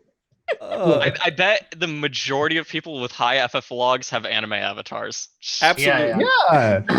I mean, it actually go on rates Twitch you higher on FF logs. if you go on Twitch and look up the directory for FF14, the high-end raiders anime pictures every single time. Yep. They're usually very anime. It's true. So I think like a lot of this stuff, and I mean, it would kind of cross over a little bit more. But I don't know. Are our peers that much different than high-end raiders? Yeah, they like the furry animes and the Exactly. I mean, most of them play lollies. They do. It's the lollies, right? Yeah. It's so sad because it's true. It's funny because it's true. It's interesting. Okay, so we're grouping all these raiders over here to Aether. We're grouping all these RPers, which I need to do more RP shows because I don't feel like I have enough. I think the most I did was when we did some stuff with Stage Reborn. We brought those guys on and they were pretty cool. But like a lot of, it's funny that community just doesn't get talked about a lot. Yeah. I mean, they are kind of memed on, and yeah. I mean, we talk about them, just not in public. I like how Larry says there's nothing wrong with RP and just like to talk about it in public. Well, there's ERPing, but nothing's wrong with RPing. And you know, if there could be RPers that are good, like absolutely, but usually not, right? Usually not. Okay. Usually they're more casual, and not to say they have to fill their time with something if they're not good enough, right? Oh my God, Jesus! Jesus Christ! I'm an angry German, okay? Fair. So trying to recover from that, we have RP players, and because it's funny because when I talk about what I care about this game, it's raiding. I enjoy raiding. I enjoy PvP. I enjoy this type of content. I don't care. I actually don't do a lot of seasonal events, right? I don't care about a lot of side stuff. I barely did Eureka. I barely do tons of content. I don't do Hildebrandt, although I want to because I feel like that story is actually pretty interesting, fun in some way. But there's a lot of stuff I don't do in the game because I have the mentality if I don't enjoy doing it, I just don't do it, right? I just go on. Same. I don't force myself to go through content. I don't enjoy crafting, so I don't do it. Other people do enjoy crafting, so they do it. And so I think that's the same thing with a lot of people in this game. We have this interesting dynamic where people enjoy RPing. People enjoy going out and doing glamour so much bigger than I would ever care about in this game. There's such a huge system behind it. But the thing is, that's just because you just wear a Moogle head, dude, and you're done. Done. Come on. I mean, I haven't changed glamour in like 4 years, so it works. Yeah, that is a glamour though, Frosty. So you are participating. Yeah, you're participating. Yeah, I guess so. Remember, I sent you that screenshot of the guy I found in Eureka that was part of your clan. I don't know if you remember that, but I remember running across a Rogadin in Eureka, and it had the Moogle head and had armor and everything. Kind of like I was like, you know what? That's Frosty, or like that's me. Yeah, absolutely. You're influencing people. I hope so. I should be a good influence for people. It's I hope. Your brand. But when we talk about this stuff, we are kind of grouping these guys over onto this RP side because I think that side's gonna. Actually, you know what? Fuck it. No, both sides care about glamour just as much, right? Yeah. I mean, glamour isn't. I don't think glamour is like an RP thing. So really, you're cute in a game. We're literally doing raiders and non-raiders, and that's it. People who played a game and they're passionate about role playing, and people who have played a game because they're passionate about raiding. I mean, I think there's also like a group that doesn't RP but doesn't do like the end game content. They're on Primal. I know a lot of people who Yeah, those are Primal. You have it easy on NA. You can just group it up. Yeah. Back transferring over. And so we see that going on over there with NA, and then going back to EU. Your raid scene's going to look pretty goofy, I'm assuming. It's already goofy, so. Yeah. It's already. Because we are, the three of us, Larry, Kai, and I, are not going to be dealing with the same issues you guys are. It's just going to be completely fine. Like, I'm going to go into Duty Finder, and like all my EX runs are going to be fine and clean and really fast and stuff. And, you know, if I go on Crystal, I'm going to try to do an EX roulette, and I'm going to get a 0 DPS white mage. That's the funny thing. In Japanese data centers, duty finder is where you go to clear stuff. Yeah. I've heard that as well. So no one else in the no other. Yeah, it doesn't exist for EU and NA. You know, I always thought, why don't they add in to Duty Finder has cleared before or something on there, right? That's not part of Duty Finder, is it? That's Party Finder. Yeah, but and also the Raid Finder. You could do it. Yeah. Is that ever even used though? Like, no one uses that shit. I've never used it ever. I did it sometimes for Primal. Really? Current Primal. Yeah, I've tried it and it works sometimes, but I don't do it often. I think like one of the big things is like since you have like the cross server Party Finder, one person on another server, like we have Discord, right? Like a lot of communities, they don't really use DFC chat as much as they use this. Communication in the game doesn't really exist anymore. It's Discord. So like, or even just like servers with like groups of friends. So someone from, I don't know, Ragnarok is going to be like, yo, let's clear XYZ, but they are not necessarily on your friend list because, oh, what a shocker. It's limited to 200 or 300 people. So they just make a PF up and you join that. If you use the Duty Finder, you can't really do it. Like I see no incentive over using Duty Finder over Party Finder, to be honest. Honestly, why not just make Raid Finder only after you clear? You unlock it after you clear, and that's it. Still don't think it would be used. Really? Yeah. I don't think it'll be used. It's just our culture is already established. That's just how it is. And JP's culture, that's how they do it, and that's just how it is. I remember when I started playing this game and I queued up for A9 in Duty Finder, and I complained it took a long time to get a pop. My friend told me, "You're a fucking idiot. You're using Duty Finder." That I do mentor roulette just because it's fun, just to like go in and. I do it as well. I've actually been known as a mentor roulette streamer now, and I hate it. It's fun because like I just like seeing what I get, and sometimes you get older Realm Reborn primals, and it's like, oh, I get to actually do the mechanics again. I like this. Yeah. But a lot of the time. Yeah, I got mugged. We cleared it, actually. I was surprised. But usually you don't. But yeah, like you get all these people that are like, I waited for an hour in queue for this, and you have to tell them, you're like, because they're usually newer to the game, you have to be like, yeah, this is not how people clear this stuff. Like they go in Party Finder for it. Yeah. How you clear it is you wait in Duty Finder. Fun fact, did you know we can get the Alliance stuff inside Mental Elect? The old MSQ. Yeah, you can get everything. Yeah. I didn't know that. That was a fun surprise. Yeah, because then you're like stuck for like an hour. You're stuck for an hour watching cutscenes. Oh, God, I forget about all that content back there. There's so much. It's funny. There's so much in this game that we forget exists. For example, you know how quickly everyone forgot about the cell phone app that was introduced. The companion. What app? Companion. Bruh one. Yeah, like who uses that right now? Does anybody use it? I've never even installed it. It's justified for the emote. I mean, that's it. I got the emote, and then deleted it. It's immediately when they announced it, I just called it the cheap version of the WoW's Armory app, which it was a free app that was so little used in that game that they actually just canceled it. And then 14 decided 6 months later, we're gonna make our own app.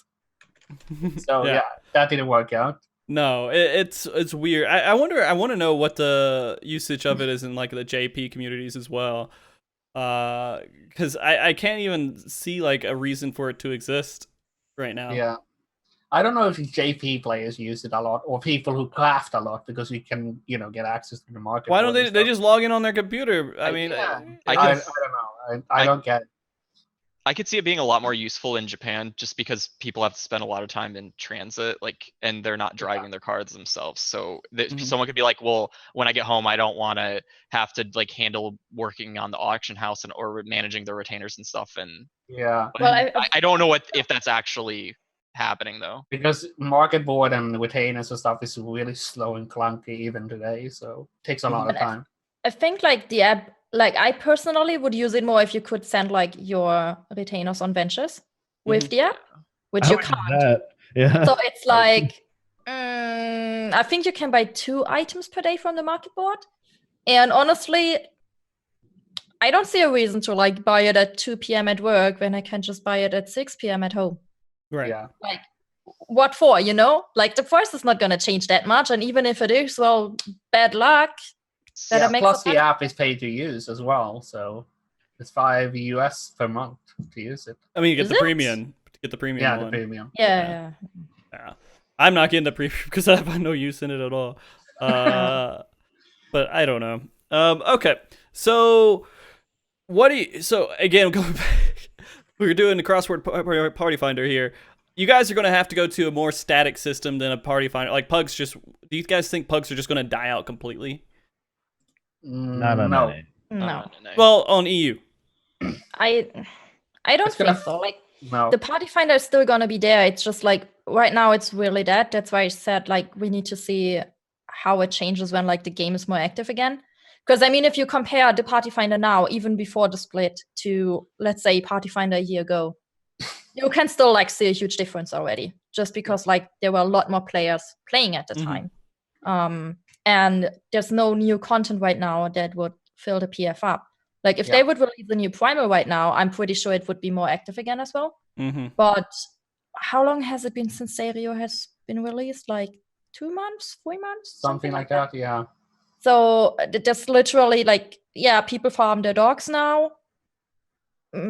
Some people do Savage. Not a lot of people do anymore because like everyone has all their shit. And there's no incentive to do it because once 5.0 comes, that gear is outdated like really fucking fast. So yeah, it is.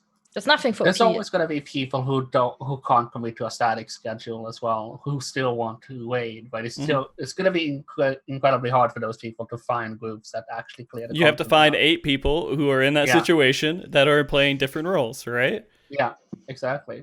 It's going to be much harder. But it's not going to completely die out, but it's going to be much harder not being a static for any data center moving on. I mean, before Crossworld even existed and we just had server party finder, they weren't dead. Like they weren't dead. They weren't as busy as they are now, but they were fine. Like I enjoyed the game. You did it Tuesday, like crazy. Right? Yeah. You did it. You did your raid stuff Tuesday. If you didn't do it Tuesday, hang out at the place, and you physically saw all the people that were raiders there, and you can like walk up to a raider and be like, "Hey, can I join your party?" That was. But it was fine because that's the thing you were used to. So now you had like, I don't know, you had like a 3-star hotel, and now you experienced a 5-star hotel, right? And now you're being downgraded again to like a 3-star. That's gotta be shit. Yeah, back to like a 3-star for sure. Yeah. So. Like that's the thing. I think a year from now, people won't complain about it that much anymore because like they will be used to it. It's gonna be like, whatever. A lot of new people are gonna be there who never experienced the ways how we knew them. But right now, for like, especially like people who like experience the whole thing, right? From like being in front of the dungeon or raid or whatever to having like the PF how we know it now, to the PF being super minimized. I think those are the people who are most likely to complain and be like, yo, this fucking sucks. Yeah. But a year from now, no one is going to be like, no one will care. Yeah. So, based on like small polls I've made and discussions with people and different communities and stuff, most people don't really care about the DC split because they already have the established friend groups on their home server. Be it their FC, their static. Some people play alone. Some people play with 2-3 friends or their spouse or brother, sister. So it's only really the people that have actively been playing with people from other servers that it hurts the most, specifically raiders and PvPers. Vari, can I ask you something? Since you're like also in the like European boat, what I experienced a lot is like some of my German friends. They had like an English-speaking static, but they were in like a German FC. Yeah. So they had to choose between that. Did you have the same experience? Because that's something that obviously won't be an issue in NA. Like, in my FC, we're a group of friends. Basically, some people are Finnish, Swedish. Some people had to move to be with their static because their static were on. They're playing on Omega now, so they had to move. So I lost 67 friends on my friend list day one. Oof. Yeah. people who move to be with their FC or static. Hey, there you go. Now you have only 133 friends on there, right? You got 67. Yeah, I was capped out, I think, and I lost 67 immediately. Yeah. And every single link shell on EU is completely dead. I haven't seen a single person typing a single word in over a week. It's rare people use link shells. I mean, they do, but yeah. I think like the hunt link shells are pretty active still, though. Like my hunt, the hunt link shell I'm in, that one is active. But yeah, or like a lot of link shells, I think it's just like deleted as well. Didn't they say something? If you had like a cross server link shell and with the split, they just deleted them or something. Wasn't there something like that? I think some link shells just got deleted because they were anticipating a lot of people moving and stuff like that. Yeah. I mean, it's kind of nice they're offering the transfers, right? And so they're letting you kind of transfer wherever you want, but you're starting to have to make the decisions. Do I transfer the raid with people that want to... I mean, honestly, who are you spending time with in the game? Are you spending time with the people you're raiding with, or are you spending time with your friends off on the side doing RP? Or you're doing something else? You just, what are you spending your time on? And you have to make that decision, and a lot of people don't want to make that decision, but... I had to make that decision, like, do I want to raid, or do I want to play with my friends, or do I want to do a little bit of both? And I decided to stay on my home server for now, at least, for several reasons. I was, like, for me, it was pretty lucky because my whole FC moved to the server I decided to move to as well. Like, I moved, I think 2 months earlier because I really wanted a house again. And I think after the split, you would not get a house. But yeah, like I'd say about 95% of my Twitch community, they are all on Light. So it's going to be really interesting to see because like out of all like the bigger German streamers, I'm the only one on Chaos. So it's going to be really interesting to see if it like affects viewership because people are like, oh, I only want to watch someone who plays on my DC. So I can like in theory play with them for dog farm or whatever. My community got pretty split as well. Yeah, that's something I'm really like worried about in a way, and like very curious to see how it's gonna affect things. Yeah. Well, I mean, like that is a curious part of all this too. When you start talking about how it affects streaming and everything, Larry, you live in a different world of streaming completely than everyone else. You stream like once every like, I feel like turning it on. I'm gonna play some VR stuff or something, right? I'm turning into you, Larry. I'm streaming like once a month, and I don't really do that. He doesn't even think about it. But like when you have these, a lot of the Final Fantasy communities are built on Twitch. And so they're, everybody's watching a certain streamer or something, and usually you need to be on the same data center for that to work. It doesn't always turn out that way, but that is one of the pools, right? It's like, hey, come watch me because I'm on your data center. I know that's huge for the PvP streamers, which is probably the smallest subsection of streaming there is. But like you would say, hey, I'm doing it on Primal. Hey, I'm doing it on Aether, because they want to see these players that are playing against each other on this data center. I do notice that when I'm like, if I'm doing a party finder on Aether, it'll fill much faster than if I go on my Primal alt and I do a party finder. It'll usually take a little bit longer to fill than if I was doing it on Aether. Yeah, Primal has always been the lower population, lower. Well, I'm sure, like because my main's on Aether, I guess my viewership is more. Oh yeah, it's true. So like Tate is on Primal, so I'm sure like when he does it, it'll just fill. But like if I go on Primal, it won't. It'll take a little bit longer to fill than if I did it on Aether. Yeah, no one cares about you on Primal, Larry. Yeah, all the Primal people hate me. Yeah.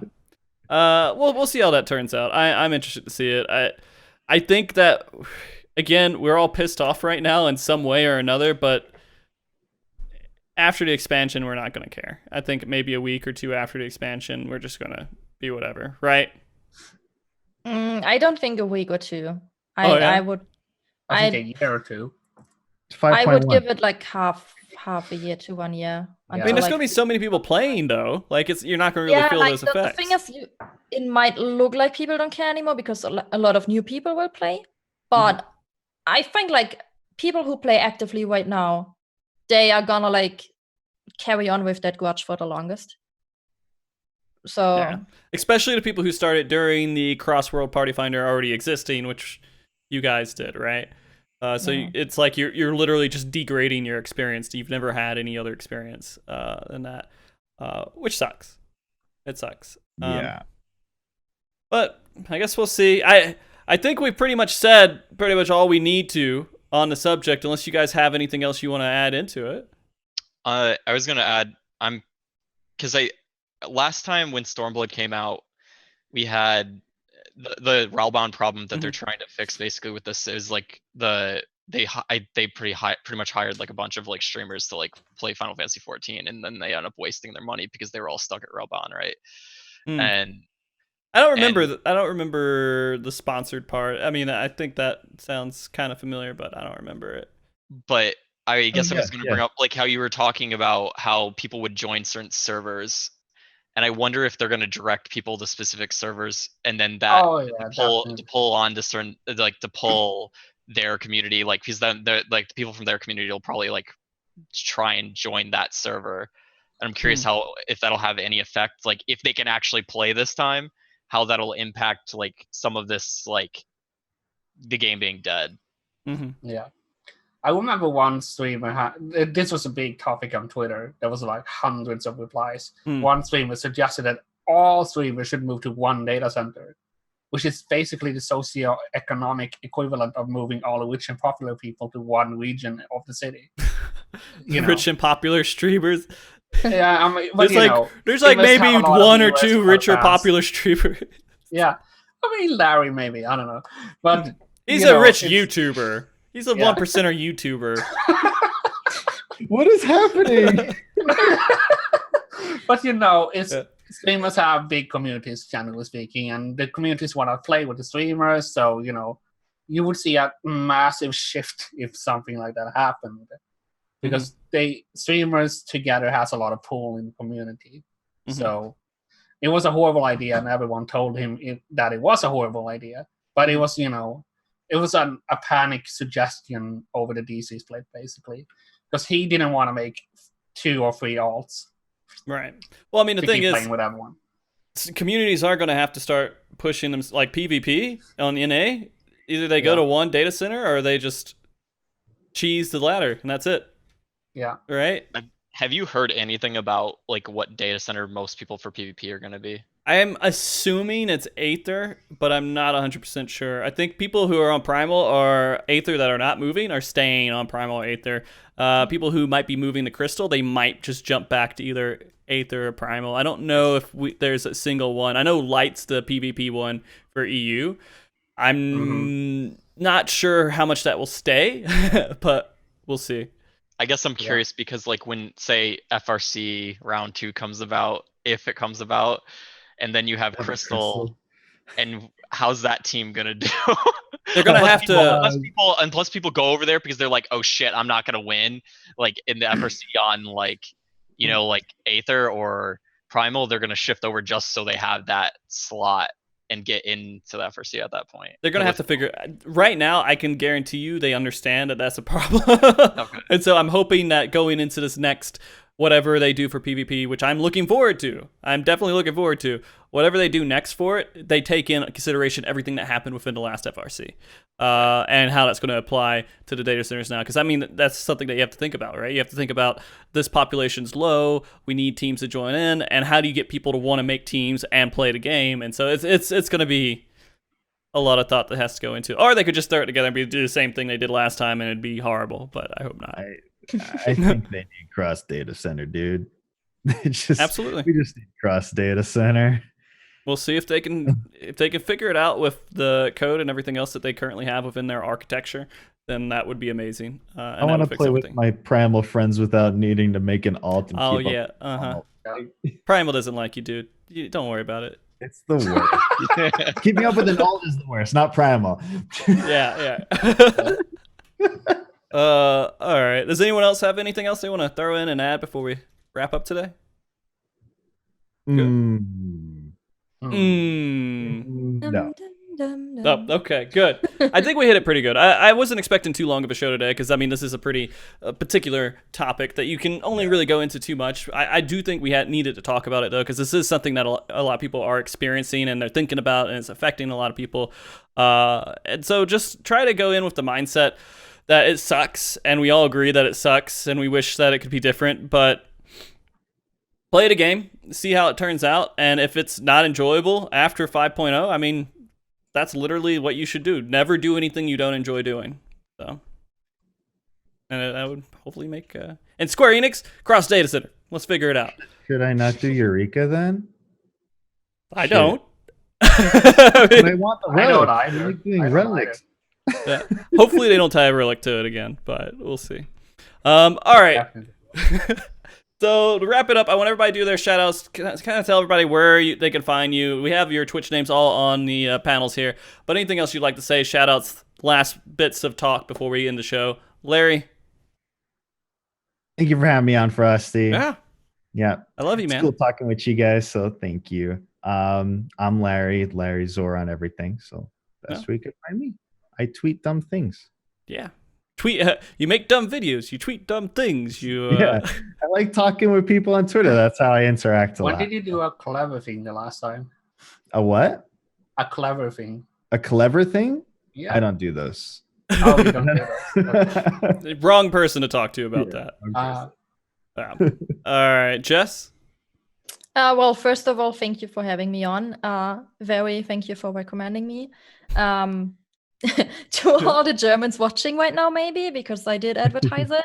I thought it was important to have a perspective that wasn't English in the EU as well. Yeah. Yeah, and there was something else I wanted to say. Oh yeah, while I do stream mainly in German, sometimes there are English streams, and my Twitter Final Fantasy content is mainly English, so feel free to talk to me. Okay. Well, I gotta ask, why are you FamouslyJess? Honestly, it was like I don't know how to explain this in English. Like it's really hard in English. Okay. I used to have a different nickname. It was Jessu, but when people read it, they couldn't pronounce it, and when I told them my name, they couldn't type it. So like mouth to mouth PR didn't really work. Okay. I've never heard someone say mouth-to-mouth PR before, but I mean,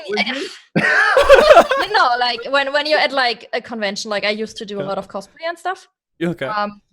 And people are like, "Oh, what's your name?" So I can follow you, and you say the name, and they're like, "How do you type that?" You know. So I had to kind of rebrand. I can explain to you why famously in like DMs. Well, that works either way. Thank you for coming on. I'm glad I had you on. You had a really good perspective here on everything. And that can you tell everybody kind of where to find you and everything else? Nowhere. No, I'm just kidding. I do actually stream. I try to. I'm just really, really busy in real life right now. But you can find me on Twitter and Discord and Twitch and everywhere in the community. I sneak in every community, and I just sit around and watch everything like a big brother. So... Okay. If I don't know about it, I don't know. It doesn't exist. That's a joke normally. Yeah. Right. Yeah. Okay. Kai. Thank you, Frosty, for having me on, and thank you all you guys for coming on, and nice talking to you. Thank you to Nari for keeping Alex at bay while I'm doing. She did a great job. Yeah. But yeah, you can follow me at anything KaiyokoStar. I started streaming more again, and I'm probably going to stream into expansion a little bit, but it's mostly UCOB right now because my static's reprogging it. And then if you need anything like maybe a brand new car, you can follow my Twitter and use infographics and stuff for the fashion report and Gold Saucer, and you may be able to afford a car in Final Fantasy. 0% interest. Yeah. 0% interest. I love the tweets that happened. I love the tweets that happened that everyone was saying, I have a house, I have a car, my life in the game is better than my actual life. This is the Eorzean dream. When are we going to get kids in the game? When are we going to be able to have kids? I already have kids in the game. It's called my static. Dude, that you're going to make I mean, don't you play Lala and you keep yourself? I'm a Lala in real life and in the game. Okay. Guys, thank you so much for coming on the show. I really appreciate it. Jess, Vari, I know this is your first time on the show. It meant a lot that you guys came on and gave us that EU perspective. And thanks for inviting us. Of course. Yeah. And hopefully I'll have you guys on more shows. Depending on how much people want to see, maybe they don't want to see you ever again. Maybe I'm super boring. We'll see. Larry, Kai, thank you so much for coming on again. You guys have been on so many of my shows now. You're awesome people. Larry, we gotta go get boba sometime again. Yeah. All right, I was gonna say, let's go get boba. He's like, fuck yeah. I just had boba today, dude. I'm jealous. Yeah. But anyways, guys, thank you everyone who is watching the show. I really appreciate it. I'm planning a show next week. It's between a couple different topics, but I will release that information a little bit more as we come up. Follow me on Twitter, and that's where you'll get all the information about MogTalk and everything else. Please follow everybody that's been on the show. They've been excellent. And if you want to know more about them, go follow their Twitters and watch them on Twitch. Guys, thank you again. Remember, be good, keep cool, stay frosty. Bye. Everybody wave and say bye and do a weird smile. Bye.